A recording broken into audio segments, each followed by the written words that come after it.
નમસ્કાર દર્શક મિત્રો, ગુજરાત ડિવિઝન ન્યૂઝમાં આપનું હાર્દિક સ્વાગત છે। સમાચાર છે, સંજેલી એપીએમસીના ચેરમેન તરીકે સુરેન્દ્રસિંહ સોલંકી બટા બાપુ અને વાહિદ ચેરમેન તરીકે પંકજકુમાર કોઠારી બંટીભાઈની વરણી। સંજેલી તારીખ 3 જુલાઈ સંજેલી ખેતીવાડી ઉત્પન્ન બજાર સમિતિ એપીએમસીમાં અઢી વર્ષનો કાર્યકાળ પૂર્ણ થતા શુક્રવારે ચેરમેન અને વાહિદ ચેરમેન પદની ઉજવણી યોજાઈ હતી।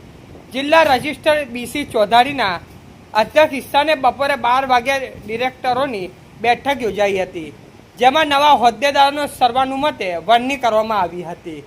ચૂંટણી પ્રક્રિયા દરમિયાન ભારતીય જનતા પાર્ટીના જિલ્લા પ્રમુખ સ્નેહલભાઈ ધાડિયાના માર્ગદર્શન હેઠળ ભરતભાઈ શ્રીમાળી મેન્ટેન લઈને બેઠક પહોંચ્યા હતા। મેન્ટેન મુજબ ચેરમેન પદ માટે સુરેન્દ્રસિંહ કનકસિંહ સોલંકી બટા બાપુ તથા વાહિદ ચેરમેન પદ માટે પંકજકુમાર કોઠારી બંટીભાઈને નામની સત્તાવાર જાહેરાત કરવામાં આવી હતી।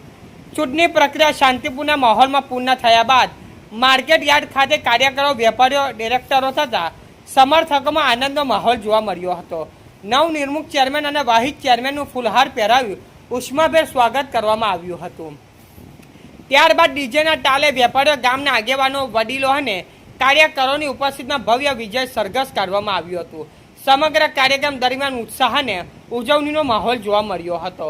નવનિર્મુખ હોદ્દેદારોએ બજાર સમિતિના વિકાસ, ખેડૂતોના હિતોમાં રક્ષણ અને પારદર્શક વહીવટ માટે પ્રતિબદ્ધતા વ્યક્ત કરી હતી। તેમજ તમામ ડિરેક્ટરો, વેપારીઓ અને સમર્થકો વિશ્વાસ વ્યક્ત કરી સહયોગથી બદલ આભાર માન્યો હતો।